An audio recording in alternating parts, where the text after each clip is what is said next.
तर DHSचं एक अपडेट आलेलं आहे, जे BMC, TMC किंवा महानगरपालिकेमधून जे उमेदवार अपात्र करण्यात आले होते, तर त्यांच्या संदर्भात एक शासन निर्णय आलेला आहे. तर गव्हर्नमेंट प्रायव्हेट कोटा, ठीक आहे, त्याच्यामध्ये फॉर्म भरला तर कोणाला अपात्र करायचं, कोणाला पात्र करायचं, तो त्याच्या संदर्भात निर्णय आलेला आहे, शासन निर्णय. तो एकदा बघून घेऊ. त्याच्या रिलेटेड काही डाऊट्स आले होते ते एकदा सांगतो. त्याच्यानंतर ऑर्डरची मुदत वगैरे संपत आहे, ते ऑर्डरच्यामध्ये टाईम गेला तर काय करायचं, ठीक आहे.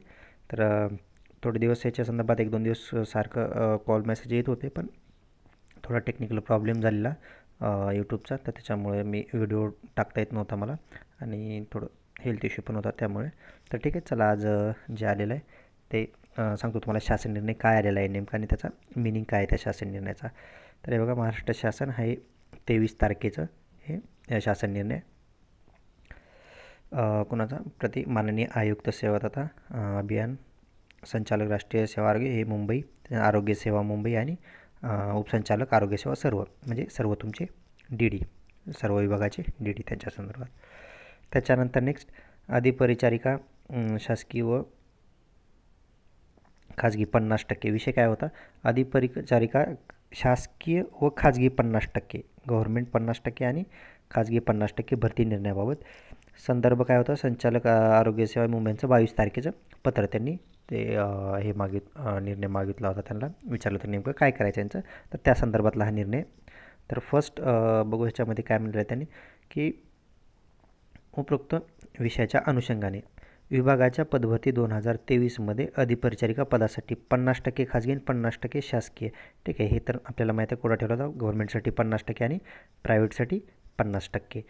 तर कोटा दर्शवण्यात आला होता. त्याच्यानंतर नेक्स्ट दुसरा, सदर जाहिरातीनुसार आवेदनपत्रे भरताना, म्हणजे फॉर्म भरताना पहिले 2 दिवस याबाबत सुस्पष्ट सूचना प्रसिद्ध न झाल्याने, ठीक आहे, क्लिअर इन्स्ट्रक्शन नव्हते, त्याच्यामुळं काय झालं, स्थानिक स्वराज्य संस्थांच्या अधिपत्याखालील, स्थानिक स्वराज्य संस्था म्हणजे ऑटोनॉमस बॉडी, ठीक आहे, मी याच्या आधी तुम्हाला सांगितलं होतं जे ऑटोनॉमस बॉडी म्हणतात त्याला, स्थानिक स्वराज्य संस्थाच्या अधिपत्याखालील जे महाविद्यालय आहेत, म्हणजे कॉलेजेस जे आहेत, आता ऑटोनॉमस बॉडी कोणत्या, जसं एक एक्झाम्पल पुढं म्हणून BMC, TMC जे आहेत, ठीक आहे, महानगरपालिका जे आहेत ते ऑटोनॉमस बॉडीमध्ये येतात. तर प्रशिक्षण पूर्ण केलेले उमेदवारांनी शासकीय कोट्यामध्ये तसेच काही विद्यार्थ्यांनी उर्वरित उमेदवारांनी खाजगी कोट्यामध्ये आवेदनपत्र भरल्याचे दिसून आले.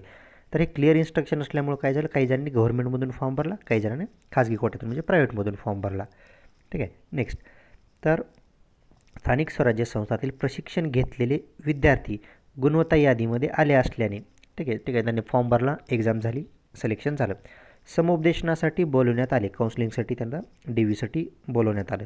तथापि अशा उमेदवारांना खाजगी किंवा शासकीय कोट्यामध्ये घेण्याबाबत, ठीक आहे, तर अशा उमेदवारांना गव्हर्नमेंटमधून घ्यायचं का प्रायव्हेटमधून घ्यायचं, ठीक आहे, याबाबत स्पष्ट सूचना नसल्याने, क्लिअर इन्स्ट्रक्शन आहेत, त्याच्यामुळं सर्व परिमंडळातून याबाबत विचारणा होत असल्याने, तर सगळ्या डिव्हिजनमधून विचारणा होत होती की नेमकं काय करायचं, यांना कुठल्या कोट्यातून घ्यायचं, ठीक आहे.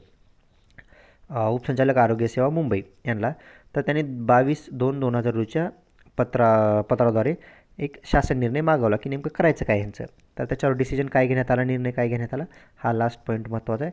तर त्या निर्णय काय झाला बघा, अधिपरिचारिकांच्या जाहिरातील त्रुटीचे निवारण 2 दिवसानंतर झाले आहे, ठीक आहे.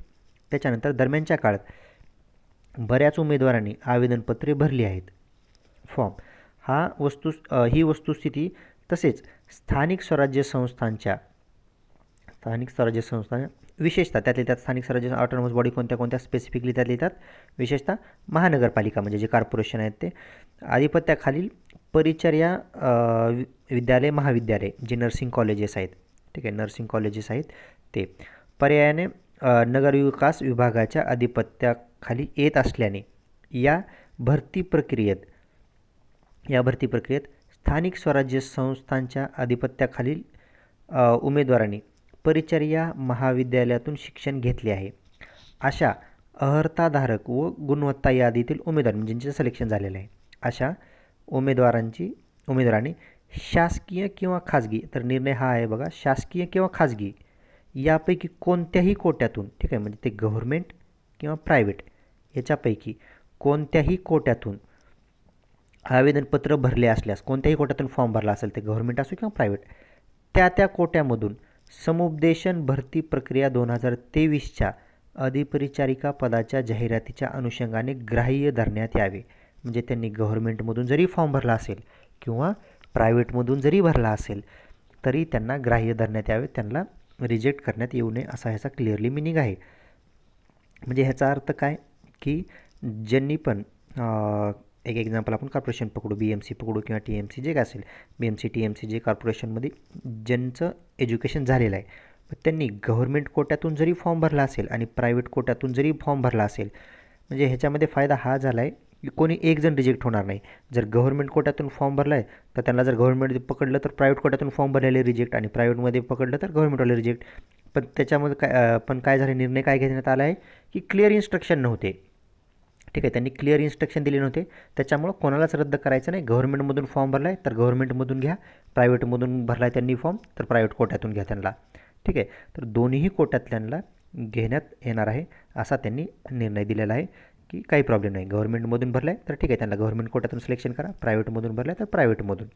ठीक आहे, तर हा निर्णय आहे शासन निर्णय.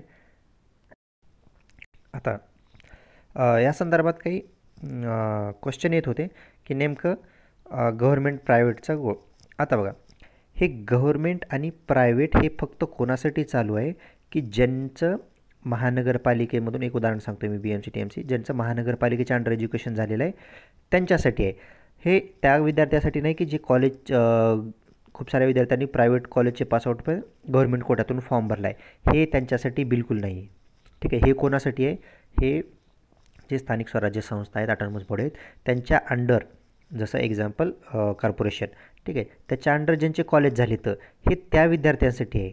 तर त्यांना गव्हर्नमेंट कोट्यात पकडायचं की प्रायव्हेट, तर त्यांनी आता निर्णय दिलेला आहे की दोन्हीमध्ये. ठीक आहे, काही फरक पडणार नाही. त्यांनी गव्हर्नमेंटमधून भरला असेल तर गव्हर्नमेंटमधून सिलेक्शन करा, प्रायव्हेटमधून त्यांनी फॉर्म भरला असेल तर प्रायव्हेट कोट्यातून त्यांना जागा द्या, तर कोणालाही रिजेक्ट करू नका. तर हे कशामुळं की ते क्लिअर इन्स्ट्रक्शन होते त्याच्यामुळं. पण हे कोणासाठी आहे, फक्त जे ह्याच्यामधून स्थानिक स्वराज्य संस्थेतून जे पासआउट झालेले आहेत फक्त त्यांच्यासाठी आहे. तर आता खूप साऱ्या कॅन्डिडेटला वाटेल की हा गव्हर्नमेंट प्रायव्हेटचा प्रॉब्लेम सॉल्व्ह झाला आहे की ज्यांनी प्रायव्हेटचे होते पण गव्हर्नमेंटमधून फॉर्म भरला होता तर त्यांना पण घेण्यात येणार आहे. नाही, ठीक आहे, तर ते मला खूप सारे क्वेश्चन येत होते, फोन आलेलं पण की सर असं होणार आहे का. नाही, ते तुमच्यासाठी नाही आहे, ते कोणासाठी आहे की ते फक्त जे BMC TMC असं जसं कॉर्पोरेशनच्या अंडर ज्यांचे कॉलेज झाले त्यांच्यासाठी. ठीक आहे, त्याच्यानंतर सेकंड क्वेश्चन हा डाऊट येत होता खूप जणांचा की सर आता कॉर्पोरेशनच्या अंडर, जसं एक्झाम्पल BMCच्या अंडर खूप सारे कॉलेज आहेत BMCमध्ये, तर ते सर्व कॉलेज घेणार का. नाही, तर BMCमध्ये प्रायव्हेट कॉलेज खूप सारे आहेत. ठीक आहे, प्रायव्हेट कॉलेज खूप सारे आहेत तिथं. आता BMCच्या एरियामध्ये खूप सारे असतील कॉलेज किंवा TMCचे असतील तिथे, पण ते सर्वांना नाही घेणार. फक्त ह्यांचे स्वतःचे BMCचे यांचे ओन जे स्वतःचे कॉलेज आहेत फक्त त्यांच्यासाठी, त्यांच्या एरियामध्ये जे कॉलेज आहेत प्रायव्हेट ते नाही. ठीक आहे, त्यांचं नाही. सेम तसंच कुठल्याही तुम्ही कॉर्पोरेशनमध्ये असाल, ते TMC असेल किंवा कुठलीही असेल, तर त्याच्या अंडर येणारे फक्त त्यांचे स्वतःचे कॉलेज. ठीक आहे, त्यांचे ओन जे स्वतःचे कॉलेज आहेत BMCचे TMCचे, तर त्यांच्यासाठी हा रूल आहे, त्या एरियामध्ये येणाऱ्या नाही. ठीक आहे, तर काही कॅन्डिडेट मला हे विचारत होते, सर मग आमचं पण BMCमध्ये कॉलेज येतं, आमचं पण TMCमध्ये येतं, तो एरिया झाला. ठीक आहे, तर एरियामध्ये येणारे नाही. तुमचं त्या महानगरपालिकेमध्ये तुमचं कॉलेज आहे पण ते प्रायव्हेट कॉलेज आहे, तुमचं प्रायव्हेट कॉलेज आहे, तर त्यांच्यासाठी नाही, तर तो रूल त्यांना लागू होणार नाही. त्याच्यानंतर नेक्स्ट हे दोन डाऊट झाले. त्याच्यानंतर नेक्स्ट डाऊट होता की ऑर्डर एक्सपायरीबद्दल, की ऑर्डरची व्हॅलिडिटी किंवा मुदत. ठीक आहे, व्हॅलिडिटी आता ऑलमोस्ट काही जणांची ज्यांना एकदम स्टार्टिंग पिरियडमध्ये फर्स्ट TVमध्ये वगैरे ज्यांना ऑर्डर मिळाली होती त्यांची आता व्हॅलिडिटी संपत आलेली आहे. ठीक आहे, संपत आलेली आहे, तर त्यांचं काय करायचं आता. उद्या तर सॅटर्डे संडे आहे. ठीक आहे, मोस्टली सॅटर्डे संडेला आता कोणी मिळणार नाही, सॅटर्डे संडे जॉईन कसं व्हायचं, तर त्याचा तुम्ही काळजी नका करू. हा त्यांचा गव्हर्नमेंटचा प्रॉब्लेम आहे, त्यांच्याकडून झालेली अडचण आहे. तर त्याची व्हॅलिडिटीचा काहीच इश्यू नसतो, तुम्हाला ते मुदत वाढवून देतील पुढे अजून 8 दिवस. तर तुमचं काही कॉन्टॅक्ट झाला नसेल तर DD ऑफिससोबत कॉन्टॅक्ट करा, ते तुम्हाला सांगतील की आम्ही तुम्हाला मुदत वाढवून दिलेली आहे. ते तुमचे सर्क्युलर निघालेले सर्व हॉस्पिटलला वगैरे ते गेलेले असेल तर सर्वांना माहीत आहेत की तुम्हाला मुदतवाढ देण्यात आलेली आहे, मुदत वाढवून देण्यात येईल. त्याच्यामुळं ऑर्डरची 8 दिवसातच जॉईन करायला सांगितलं होतं.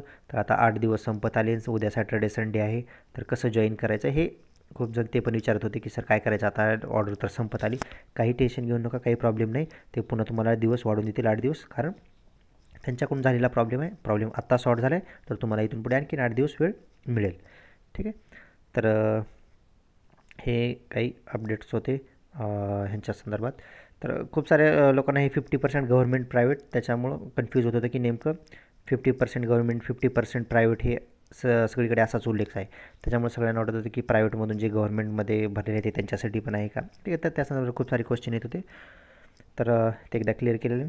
तर याच्या व्यतिरिक्त आणखीन काही डाऊट्स असतील तर कमेंट सेक्शनमध्ये टाका, किंवा आता इथून पुढले जे काही अपडेट्स असतील ते मी नेक्स्ट व्हिडिओमध्ये टाकेन. थोडा यूट्यूबचा पण टेक्निकल प्रॉब्लेम झाला होता, तो आता सॉल्व्ह झालेला आहे. तर इथून पुढे आता अपडेट येत राहील आपलं. आणि जे आपले काही पेंडिंग व्हिडिओ पण आहेत, खूप साऱ्या कॅन्डिडेट्सनी काही सांगितले होते व्हिडिओ बनवायला की या टॉपिकवर.